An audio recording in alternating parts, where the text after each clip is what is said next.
that's good enough. So, thanks for coming to the 10th Annual Race and Performance Expo.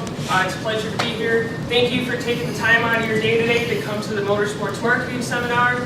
I want to apologize up front for the last week. I've come down, it was like Ebola or something. Not really. No,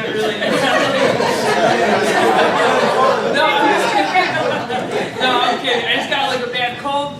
So if I start coughing or my voice sounds deeper than normal, I apologize. It's just, it was 70 degrees last week. I was running out there in my shorts and flippy floppies, and it just didn't end so well for me. So let's get started. So my name is Jeanette DesJardins. I am the founder and president of Chix, which is the premier motorsports organization for women. We advertise and promote women in motorsports and the automotive industry, as well as provide free resources to women to help them move along either in their career or their professional life. We also host a number of different events, including ladies-only drag races and Drag Racing for Life breast cancer fundraiser is another popular one. I also own a company called Crankin' Media. Crankin' Media is an internet marketing company that specializes in the automotive, motorsports, industrial, and entertainment industries. So pretty much we design websites, we run social media pages for companies, run Facebook ads, you name it, we do it. I'm also marketing coordinator for a leading technology company just outside of Chicago. Pretty much we manufacture these huge laser cutting machines that light stuff on fire. Mostly paper, but every now and then I put something cool in there, like, I don't know, Easter candy, just to see like how much laser power it can take, and then I put it on YouTube and I've saved the day. So that's what I do. We don't have a lot of time, so they're only giving us about 45, 50 minutes, and no one's gonna leave here an expert, okay? You're just not. But my goal here today is that each and every one of you can leave here where you can leave here and go home and do something different to your marketing strategy to market your business, your race team, or your driver. And just pretty much walk out here feeling dangerous, feeling good about marketing and yourself. So in the essence of time, we're gonna hold all questions to the end. Promise, I'll try to save as much time as possible, so we're just gonna dive right into it, all right? All right.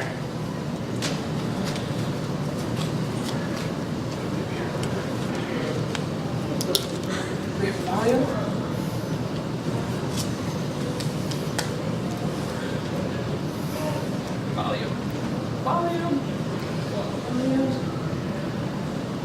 Oh, no, sorry. Hold on. Switching computers gets a little dicey. We'll make it happen. Where are you, buddy? Oh, he's already up. Is the power switch on? Second. I apologize. Got it? Alright, if I hurt your eardrums for a second, I apologize.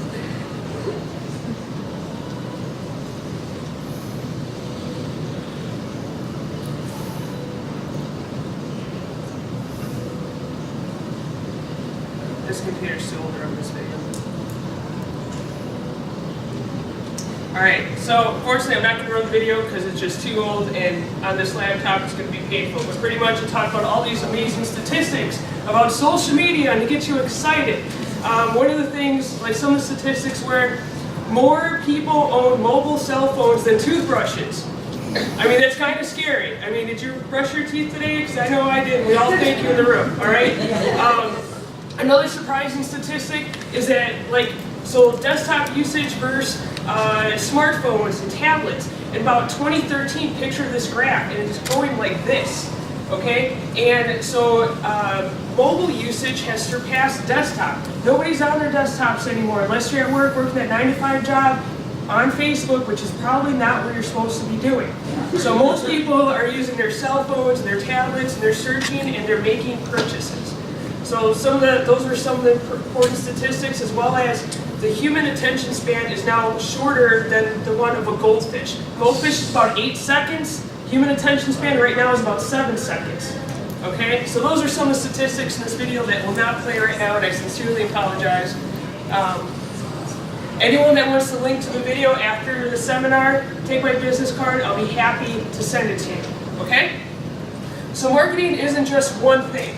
marketing has many different pieces. And the easiest way to explain this to somebody, like marketing isn't just one thing. Picture a set of ribs. Picture some Dayton spoke ribs, okay? And they have like, tons of spokes and they're rolling. For that rim to get rolling, all those spokes have to be working together. Same thing with marketing. There's just not one piece of the pie, there's multiple pieces to make the pie whole. So, not one person can do all of this and be, a hero and, ace all of this. You'll be stretching yourself out thin, and you'll inevitably be doing a half-ass effort. And really what that does is it produces half-ass results. So my advice is to focus on a couple things that you're good at, get really good at them, and then over time just kind of expand out into other things, okay? So that's my thoughts on that. So we're going to talk about social media. You got the good. Jessie Combs, my girl right here. She's really good at her social media, okay? You got the bad. This woman actually got fired from her job she didn't even start yet because of this, okay? And you got the ugly, all right?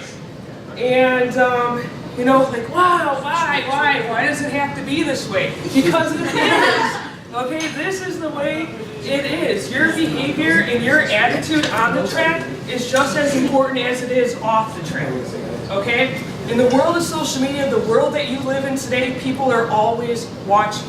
They're always watching you like underneath a magnifying glass, which is what I refer to it as. The magnifying glass effect. People are always watching. And I hate to say it, I'm just going to be real. People make assumptions, they make judgments, and they think they know everything based on some post that you posted. You could post like, oh my God, never again. And really you're talking about you got the last chicken nugget at McDonald's and it's like the end of your day and someone else will think, it has some other meaning or it's about something else.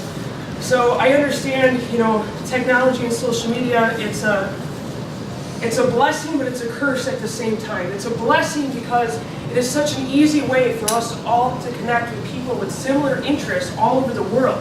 But it's a curse because it's also really easy for us to make permanent mistakes by like temporary actions. So we can be really upset about something that's just a temporary feeling and then permanently hurt somebody or ourselves online by posting something without really thinking it out. So the magnifying glass effect, just be careful what you post and think about it. And rule of thumb, if it's 3 o'clock in the morning, unless you're like me and you're working, it's probably not a good idea to post. Okay? Would you show your grandma or your kids? Honestly, it's a great question to ask. Before you post something online, if you were like, man, I don't want my grandma to see this or my kids, you probably don't want to post it online. Just a thought. What you put online is public and permanent. So I'm pretty good at computers, and there's a lot of people out there that are way better at computers than I am. I don't care if you go to post on Facebook and you set it to private, people can see that. People can see it. If they really, really want to dig further into your profile, they can, and they will. So just be careful what you put online. If someone really wants to see something, whether your profile is private or not, they will. And just kind of think, like, what does your online presence say about you? I mean, it's almost springtime in Chicago. I mean, last week it was summer, now it's winter. It'll be spring next week. So maybe it's time to like go home and try to like clean up some of that stuff. Like, hey, maybe this picture of me, passed on the floor isn't really ideal, or how I want people to perceive me or my brand. Just something to think about.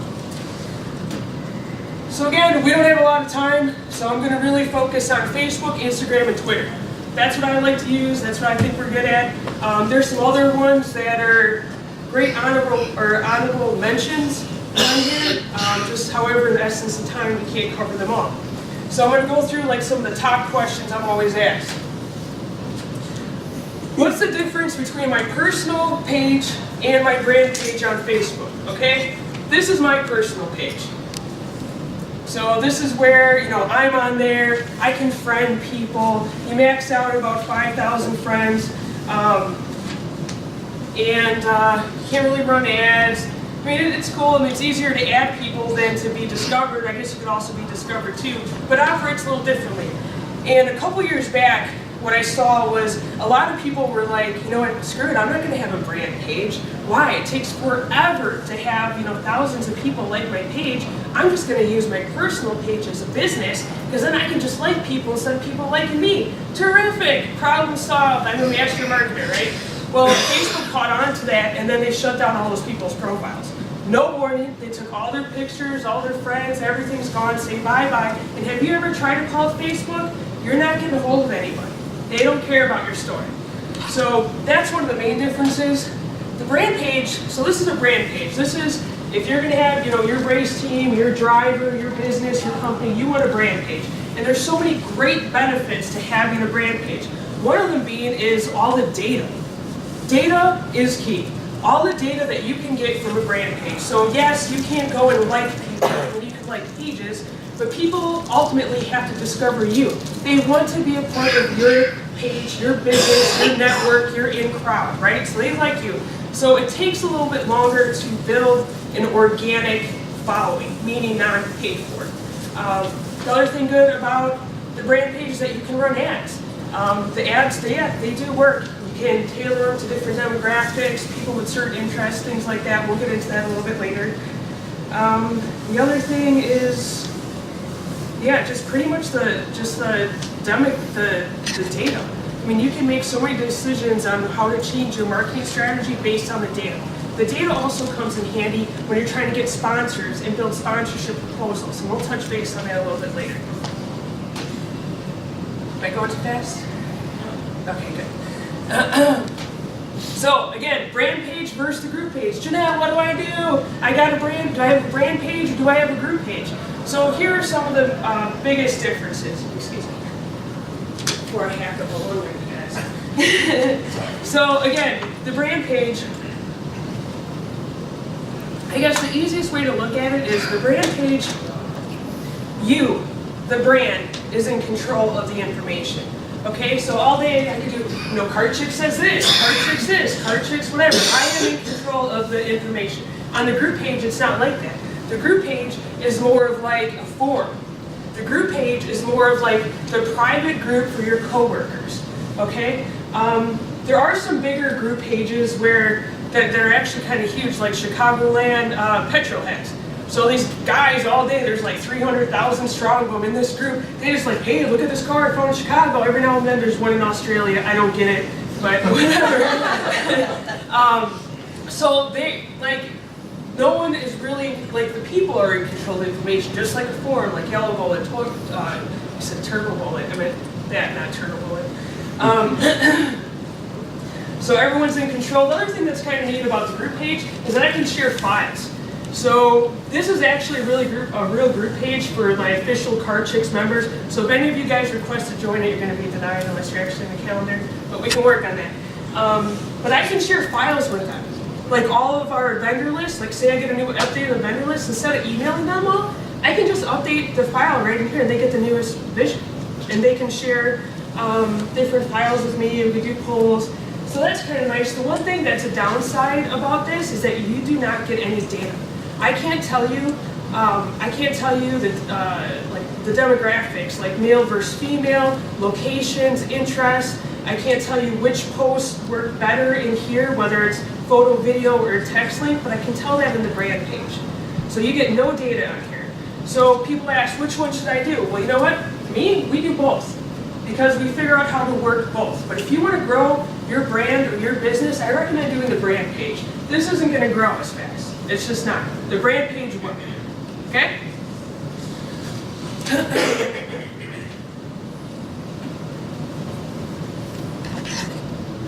Alright, Facebook ads! Alright, I get asked about Facebook ads all the time. Number one question is, do they work? Yes! Facebook ads work, man. But the key to it is that you just need to know what you're doing, what you're targeting, and pay attention to the detail when you're setting up your ads, where you could lose a lot of money real quick. Do they work? Yes. One of my clients owns a concert venue. He just bought it like a year ago. I want to say 8 out of the 10 last concerts he had were sold out the venue in a budget of under $500. I mean, it works. It works. So you just need to know what you're doing. But I do have a warning. Beware. Okay? Facebook ad syndrome. Now these aren't keywords, these aren't phrases you look in the dictionary, I just kind of like make them up, but I'm serious. Facebook ad syndrome. So what it is, so you're gonna buy your ad and you're like, oh man, my engagement's so high, my reach levels are so high, my page is growing, everyone's liking me, people are buying my products, and then all of a sudden, your ad is done. Right? You use up your budget, your ad is done, and what you're going to see is your levels of engagement and reach are going to plummet to the ground faster than anything you can imagine. Okay? And I think, and there's no like proven data about this. I've just seen it like in patterns over time. And I think what they're trying to do, Facebook, I think what they're trying to do is like market, like instilling fear in people. Like, we're going to let them panic a little bit because they're going to be like, oh no, I better buy another ad. And so when you buy another ad, all of a sudden you're back up, and then your ad's out, and you're back down. But like, be aware of that. Don't get caught up in that excitement and that mix. The key to it is if you're always producing quality content, no matter what, after that ad runs out, you're going to go down. But if you just continue producing quality content, you will eventually come back up and you just ride that out. So just be aware of that, all right?